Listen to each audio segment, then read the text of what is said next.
Dear students, आज हम Marsilea की बीजाणु फलिका या स्पोरोकार्प की बाह्य संरचना, आंतरिक संरचना तथा स्पोरोकार्प की संवहन आपूर्ति या वेस्कुलर सप्लाई ऑफ स्पोरोकार्प के बारे में जानकारी प्राप्त करेंगे। तो सबसे पहले हम देखते हैं स्पोरोकार्प की बाह्य संरचना। तो चित्र में आपको मार्सिलिया की बीजाणु फलिका या स्पोरोकार्प दिखाई दे रहा है। यह स्पोरोकार्प स्पोर प्रोड्यूसिंग ऑर्गन है, अर्थात बीजाणु उत्पन्न करने वाली संरचना है मार्सिलिया की। यह स्टॉक्ड संरचना है, अर्थात इसके अंदर एक स्टॉक या व्रंत पाया जाता है और इस स्टॉक पर एक बाइकॉन्वेक्स द्विपार्श्विक सममित बॉडी पाई जाती है स्पोरोकार्प की। तो जहाँ पर स्टॉक जो है इस बॉडी से जुड़ा हुआ होता है उस स्थान को हम रेफी कहते हैं, और रेफी से थोड़ा ऊपर की तरफ स्पोरोकार्प के पृष्ठीय भाग पर दो टीथ लाइक प्रोजेक्शंस दिखाई देते हैं जिन्हें हम ट्यूबरकल्स कहते हैं। तो ये थी स्पोरोकार्प की बाह्य संरचना।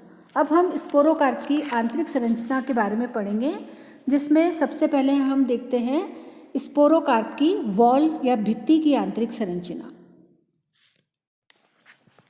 स्पोरोकार्प की जो भित्ति होती है वह बहुत अत्यधिक मोटी होती है और प्रतिरोधक होती है, और जिसमें यांत्रिक आघात तथा सूखने से रोकने की क्षमता पाई जाती है।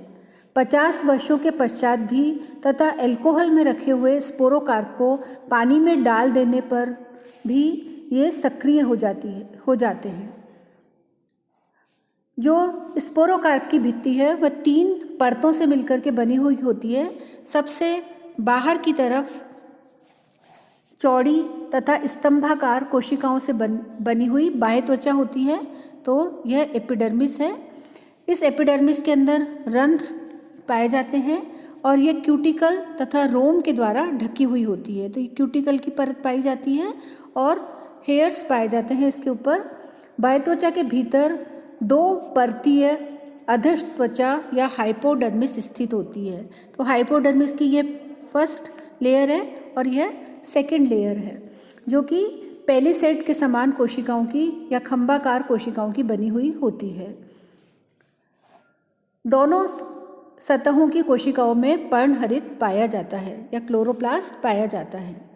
अब सबसे भीतर की जो परत है वह मृदुतकीय कोशिकाओं की बनी हुई होती है। ये जिलेटिनस उत्तक होते हैं जो स्पोरोकार्प के स्फुटन में सहायता करते हैं। यह जिलेटिनस उत्तक स्पोरोफोर कहलाते हैं और ये स्पोरोकार्प के अंदर एक पूरी रिंग के रूप में डॉर्सी वेंट्रल प्लेन में उपस्थित होते हैं और इसे हम जिलेटिनस रिंग कहते हैं। अब नेक्स्ट हम स्पोरोकार्प के आंतरिक संरचना में पढ़ेंगे बीजाणुधानी पुंज अथवा सोराय। तो बीजाणुधानी पुंज या सोराय हम बीजाणुधानियों के समूह को कहते हैं। जब मार्सिलिया के अंदर बीजाणुधानियाँ एक समूह में व्यवस्थित होती है। मार्सिलिया एक विषम बीजाणुक टेरिडोफाइट है। इसमें माइक्रो स्पोरेंजियम भी होती है और माइक्रो मेगा स्पोरेंजियम भी होती है। ये दोनों प्रकार की स्पोरेंजियम जो होती हैं वो बीजाणु फलिका के अंदर स्थित होती हैं।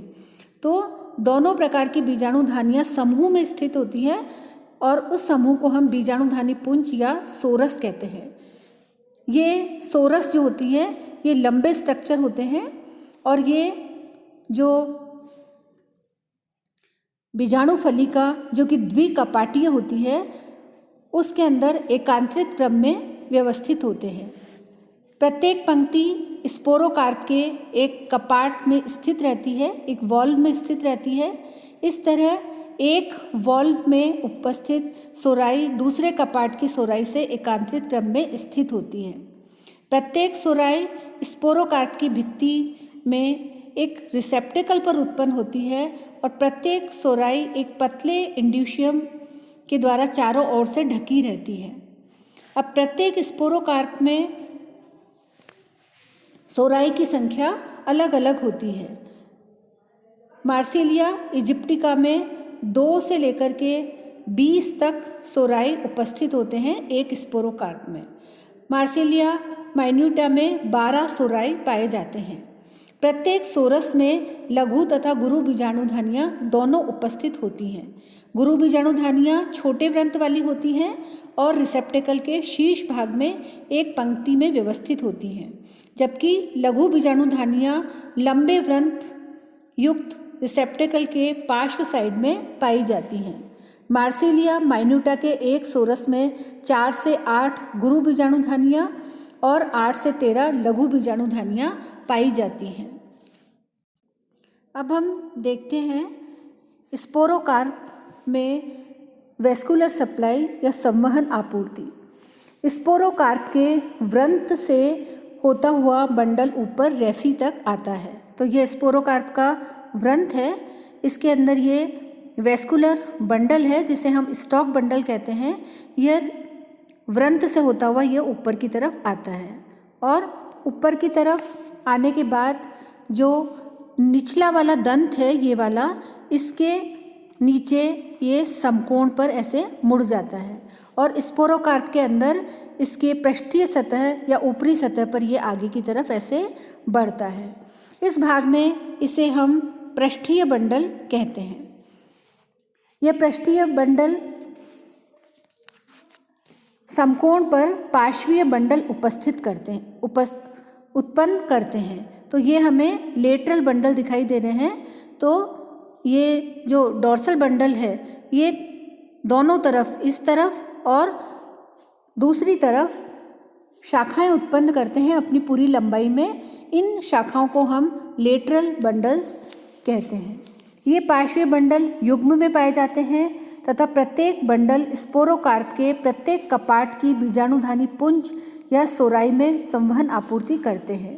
अंतिम पार्श्वीय बंडल बनाने के पश्चात पृष्ठीय बंडल 2 शाखाओं में विभाजित हो जाता है। प्रत्येक शाखा दाएं तथा बाएं कपाट में संवहन आपूर्ति करती है। पार्श्वीय बंडल वेंट्रल सरफेस की तरफ नीचे की तरफ जाकर के 2 शाखाओं में विभेदित हो जाता है। तो ये जो लेटरल बंडल है ये इस तरह से 2 शाखाओं में विभेदित हो जाता है। ये विभाजन स्पोरोकार्प के मध्य में होता है। तो ये स्पोरोकार्प का मध्य पार्ट है, यहाँ जाकर के इनका विभाजन होता है।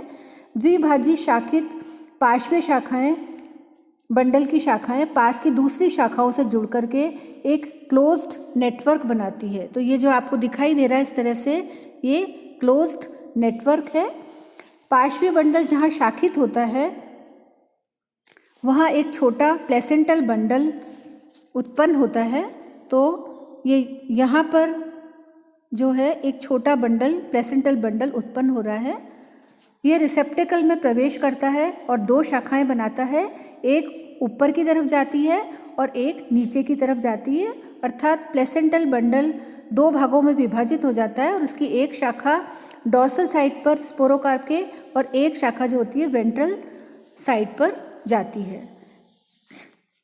इस तरह रिसेप्टेकल उस स्थान पर बनता है जहाँ प्रत्येक पार्श्वीय बंडल विभाजित होता है। द्विकपाटीय स्पोरोकार्प की आधे भाग की धानियाँ दूसरे आधे भाग की धानियों से एकांतर क्रम में लगी हुई होती हैं।